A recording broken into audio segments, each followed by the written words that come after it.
Hello नमस्कार प्रिय विद्यार्थियों, कैसे हैं आप सब लोग। एक बार फिर से मंजू ज्ञान धारा चैनल पर आपका हार्दिक अभिनंदन है। मैंने देखा कि पिछली वीडियो में आप लोगों का बहुत सारा प्यार और सहयोग मिला है। बस मेरी आपसे यही प्रार्थना है कि प्लीज़ आप मेरी हिम्मत हो, आप मुझे मोटिवेट करते रहना, इसी तरह मेरा सपोर्ट करना। प्यार सहायता के लिए आपका बहुत बहुत धन्यवाद। अगर आप मेरी सहायता करते रहोगे, सपोर्ट करते रहोगे तो मैं और अच्छा पढ़ाने का प्रयास करूँगी। हमने पिछली वीडियो में व्यंजन को जाना था कि व्यंजन क्या होते हैं, कितने प्रकार के होते हैं, उसका कुछ चैप्टर रह गया था। आज उसको हमें क्लियर कर लेते हैं। उससे पहले मैं आपसे कहना चाहूँगी, प्लीज़ आप मेरे वीडियो को लाइक शेयर ज़रूर करना। अगर पहली बार आप मेरे चैनल पर विजिट कर रहे हो तो सब्सक्राइब कर लेना और बेल आइकन को प्रेस कर देना ताकि आने वाली ऑल नोटिफिकेशन आप तक पहुंच जाए। चलो तो हम देखते हैं आज व्यंजन। अगर आपसे पूछिए कि कुल व्यंजन कितने होते हैं वर्णमाला में, तो 33 उत्तर देना है आपको। अगर ये पूछा जाए कि वर्तमान में व्यंजनों की संख्या कितनी है, तो आपको वर्तमान नाम आते ही 35 देना है। क्यों? देखो, आप डे और डे को इस अतिरिक्त व्यंजन के रूप में इस वर्णमाला में शामिल कर लिया गया है। अब जिन वर्णों को स्वरों की सहायता से बोला जाता है वो व्यंजन कहलाते हैं। स्वरों की सहायता से बोला जाता है वो क्या कहलाते हैं? व्यंजन कहलाते हैं। और मुख्य रूप से हमने पढ़ लिया था व्यंजन कितने प्रकार के होते हैं। मुख्य रूप से व्यंजन आपको उत्तर देना है 3 होते हैं। कौन कौन से होते हैं कल हमने जाने थे, लेकिन एक बार फिर से देख लो। सप्रस व्यंजन कहाँ से कहाँ तक होता है? ये कै से मैं तक होता है। कै से मैं तक होते हैं सप्रस व्यंजन। संख्या में अगर आपसे पूछे तो ये 25 होते हैं। वर्ग में अगर आपसे पूछा जाए तो 5 उत्तर देना है आपको। और याद रखना है, कै से मैं तक अलंत लगाकर ही लिखना है, नहीं तो ये व्यंजन नहीं कहलाएंगे, गलत हो जाएंगे। अलंत जरूर लगाना है, ठीक है। तो आपको समझ में आ गया अभी सप्रस व्यंजन क्या है। सप्रस व्यंजन कैसे मैथक होते हैं? जिसको बोलते समय वायु हमारे मुख के जितने भी अवयव होते हैं उन सबको स्पर्श करती हुई बाहर निकलती है, इसलिए उसको सप्रस व्यंजन कहा जाता है। जैसे आप बोल के देखो कै, जब हम कै बोलते हैं तो पूरी वायु बाहर निकलते समय पूरे मुख के अवयवों को स्पर्श कर रही है और एक विस्फोट की तरह बाहर आ रही है, इसलिए इसको विस्फोटीय व्यंजन भी कहा जाता है। और वर्गों में बंटे होने के कारण से वर्गीय व्यंजन भी कहा जाता है। अब आगे देखो अंतश व्यंजन, य र ल व।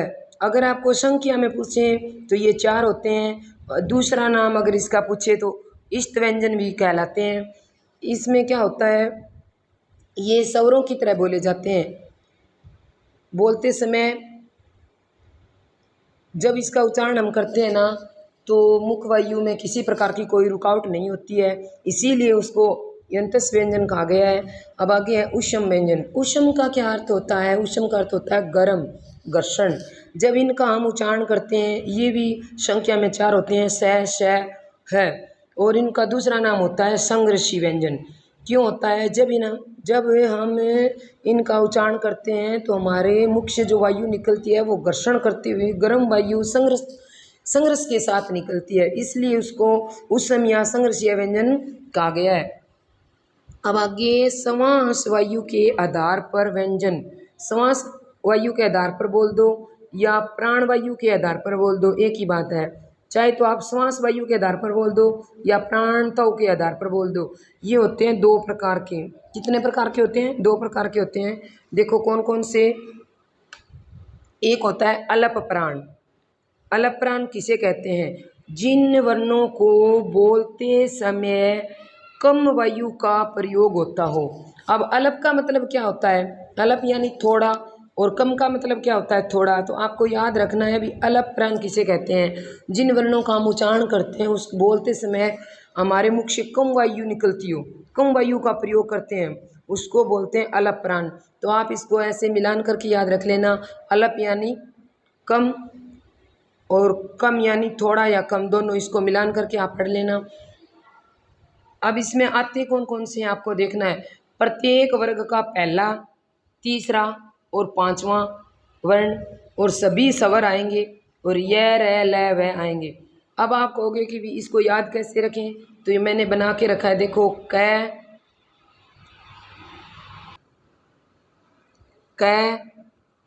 ख ग घ ट, ये पूरी लाइन है। इसमें क ग और ढ, ये अलप प्राण है। पहला, तीसरा और पांचवा अलप प्राण है, और सारे स्वर है ना वो भी अलप प्राण में आएंगे, और ये रह वह भी अलप प्राण में आएगा। अब आपको देखना है अलप प्राण का मतलब होता है कम, जिसमें बोलते समय हमारे मुख से कम वायु निकलती हो। तो क ग ड को आप बोल के देखो, सभी स्वर आपको पता है बिना किसी रुकावट बिना किसी बाधा से बोल जाते हैं, और ये रह वह भी स्वर की तरह ही उच्चारित किए जाते हैं, इसलिए ये सब इसमें आते हैं। ठीक है, अब आगे देखो महाप्राण। महाप्राण यानी जिन वर्णों को बोलते समय अधिक वायु का प्रयोग होता हो, महा यानी महाप्राण। आप इसके साथ जोड़ के देखो, महा यानी महा मतलब अधिक, और अधिक वायु का प्रयोग होता हो। इसमें कौन कौन से आते हैं? दूसरा और चौथा वर्ग का दूसरा और चौथा वर्ण आता है, और स है। तो अब देखो मैंने लिखा है कै बोलो, आप कै बोलोगे कम वायु का प्रयोग होगा, कै कम वायु का प्रयोग हो रहा है। ख बोल के देखो, ख ज़्यादा समय लग रहा है ना, तो आपको याद रखना है जिन वर्णों को बोलते समय अधिक वायु का प्रयोग हो वो महाप्राण के अंदर आएंगे। उसमें वर्ग का दूसरा और चौथा आता है, चौथा वर्ण आता है, और स सभी आते हैं, क्योंकि ये स इनमें भी वायु का अधिक प्रयोग होता है। बोलते समय गर्म वायु निकलती है, वायु में घर्षण होता है, संघर्ष होता है, तो ये सारे महाप्राण में आएंगे। अब आगे है स्वर तंत्री के आधार पर व्यंजन या कंपन के आधार पर। स्वर तंत्री क्या होती है? हमारे गले के अंदर जो एक वो घंटी की तरह लटका होता है ना, उसको बोलते हैं खाकलिया, वो उसको बोलते हैं स्वर तंत्री, जिसमें बोलते समय कंपन पैदा हो। कंपन के आधार पर या स्वर तंत्री के आधार पर भी व्यंजन कितने प्रकार के होते हैं? 2 प्रकार के होते हैं। कौन कौन से? घोष, घोष कहो या सघोष, एक ही बात है। इसी को घोष बोलते हैं, इसी को सघोष बोलते हैं। प्रत्येक वर्ग का तीसरा, चौथा, पांचवा वर्ग आता है।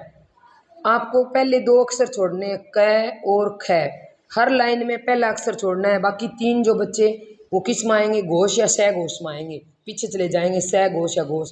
घोष या सघोष का अर्थ क्या होता है? केवल नाद का प्रयोग होता है इसमें, नाद होती है केवल, केवल नाद होता है, समास का प्रयोग नहीं होता है। नाद यानी ध्वनि का प्रयोग होता है केवल।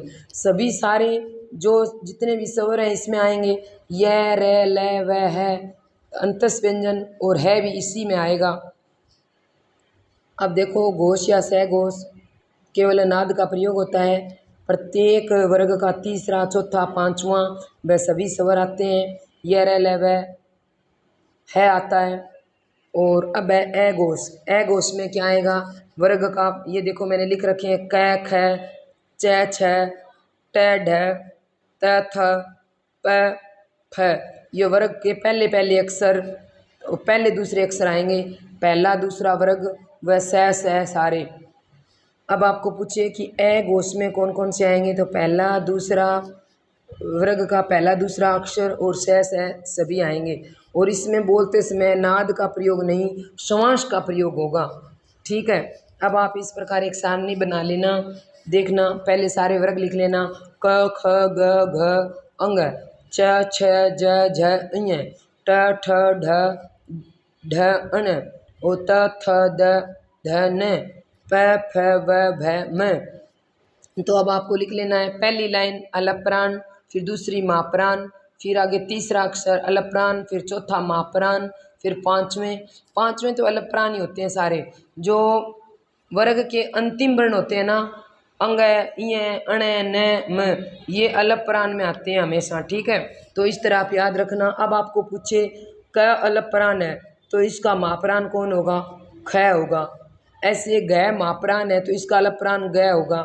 इस तरह आप इस सारणी को देख के याद कर लेना। ठीक है, अब आगे देखते हैं हम प्रयोग के आधार पर व्यंजन। प्रयोग के आधार पर व्यंजन होते हैं 8 प्रकार के। कितने प्रकार के होते हैं? 8 प्रकार के होते हैं। नंबर 1 सप्रेश व्यंजन, नंबर 2 संग्रही व्यंजन, नंबर 3 सप्रेश संग्रही व्यंजन, नंबर 4 अनुनासिक व्यंजन, नंबर 5 उत्क्षिप्त बोलो, अतिरिक्त बोल दो, ताड़नजात बोल दो, द्विसप्रेशी बोल दो, द्विगुणी बोलो, नुक्ता वर्ण, एक ही बात है। नंबर 6 में देखो परकंपित या लुंठित वर्ण व्यंजन, नंबर 7 में पार्श्विक व्यंजन, और नंबर 8 में अर्धस्वर व्यंजन। अब हम देखते हैं भी इन सब का अर्थ क्या है। सप्रेश व्यंजन मैंने आपको बता दिए कि जब इसका हम उच्चारण करते हैं तो वायु हमारे मुख के सभी अवयवों को स्पर्श करती हुई बाहर आती है, विस्फोट की तरह बाहर आती है। ये कै से लेकर मै तक होते हैं, संख्या में 25 होते हैं, वर्ग में पूछें तो 5 होते हैं। आधुनिक जो भाषा वैज्ञानिक है उनके अनुसार पूछे तो 16 होते हैं। अब आते हैं संघर्षी व्यंजन। इसमें आता है स है, ये 4 आते हैं। और संघर्षी व्यंजन का मतलब क्या होता है, जब हम इनका उच्चारण करते हैं तो वायु संघर्ष करती हुई बाहर आती है। ठीक है। अब है सप्रस संघर्षी व्यंजन। इसमें ये 4 आते हैं च, छ, ज, झ।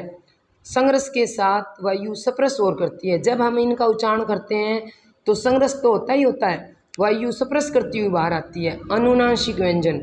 अनुनासिक व्यंजन वो होते हैं जो अंग, य, अण, न, में जो वर्ग के अंतिम व्यंजन होते हैं ना, वर्ण होते हैं, वो अनुनासिक कहलाते हैं। और अनुनासिक का क्या अर्थ होता है, इनका उच्चारण करते समय वायु मुख व नाक द्वार दोनों से होती हुई बाहर निकलती है, इसीलिए उसे अनुनासिक व्यंजन कहते हैं। अब ये ढैड है, इसको उत्क्षेपित क्यों बोला गया है। उत का मतलब होता है जब हम इसको बोलते हैं ना तो हमारी जीभ एक बार ऊपर उठती है फिर नीचे आती है। आप बोल के देखो ढै ढै, ऊपर जाके नीचे फेंकना। और अतिरिक्त का मतलब होता है ये हमारी वर्णमाला में अतिरिक्त रूप से लिए गए हैं। ताड़न जात का मतलब होता है हमारी जीभ 2 बार, एक बार तालू से और एक बार दांतों से स्पर्श करती है, इसलिए इसको ताड़न जात बोला गया है। द्विस्पर्शी, हमारी जीभ 2 बार स्पर्श करती है। द्विगुणी, इसमें 2 गुण होते हैं। नुक्तावर्ण, इसको ये जो नीचे लगा रखे हैं इसलिए इसको नुक्तावर्ण के रूप में बोला जाता है। पर कंपित या लुंठित व्यंजन रै होता है। जब हम इसका उच्चारण करते हैं तो हमारी जीवा में कंपन होता है, हमारी जीभ लुढ़कती है, इसलिए उसको परकंपित या लुठित व्यंजन बोला गया है। पार्श्विक व्यंजन ये होता है लय। पार्श्विक का मतलब होता है पास पास से वायु निकल जाना। जब हम लय का उच्चारण करते हैं तो हमारे जीभ के दोनों साइड से हवा पास पास से बाहर निकल जाती है, इसलिए उसको पार्श्विक व्यंजन बोला गया है। अर्धस्वर यह और वह संघर्षहीन होते हैं। जब हम यह और वह का उच्चारण करते हैं तो किसी प्रकार का कोई संघर्ष नहीं होता है, इसलिए उसको अर्धस्वर या संघर्षहीन व्यंजन बोले गए हैं। जिन वर्णों को स्वरों की तरह बोला जाए वो अर्धस्वर कहलाते हैं। जिन वर्णों को स्वरों की तरह बोला जाए वो अर्धस्वर कहलाते हैं। व्यंजनों के अन्य भेद, कुछ विद्वानों ने 3 मुख्य भाग माने हैं। मूल व्यंजन, द्विव व्यंजन, संयुक्त व्यंजन। मूल में कौन कौन से आते हैं, मूल में आते हैं क से लेकर है तक, कुल संख्या में होते हैं 33। अब आपको याद रखना है सप्रस वाले अलग हैं, वो सप्रस वाले तो क से मैं तक आएंगे, वो होते हैं संख्या में 25। और मूल अगर व्यंजन आपसे पूछे ना तो ये आएगा क से लेकर है तक और संख्या में ये 33 होते हैं। और द्विव तो व्यंजन में एक जैसे 2 शब्द होते हैं, जैसे पन्ना, लट्टू। तो देखो 2 न और 2 ट इसमें आए हैं, पन्ना लट्टू, 2 अक्षर एक जैसे आते हैं। और संयुक्त व्यंजन इसमें क्या होता है, देखो क्यारी, वल्लभ और न्यून मैंने लिख रखा है, क्यारी, वल्लभ और न्यून। जब हम इसका उच्चारण करते हैं या देखते हैं कि अर्धस्वर जो होते हैं ना यह और वह, इससे पहले अगर कोई आधा अक्षर आ जाता है तो वो संयुक्त व्यंजन कहलाता है। हमने 2 अर्धस्वर पढ़े थे यह और वह, उससे पहले अगर कोई आधा अक्षर आता है तो वो संयुक्त व्यंजन कहलाता है। तो आप यहाँ देखो ये है क्यारी, तो यहाँ यह से पहले आधा वह आया है तो ये क्या हो गया, संयुक्त व्यंजन हो गया। आज यहीं तक, फिर मिलते हैं नेक्स्ट वीडियो में। तब तक के लिए आप सभी को प्यार भरा नमस्कार। प्लीज़ लाइक शेयर सब्सक्राइब ज़रूर करना। ये बताना कि पढ़ा हुआ आपको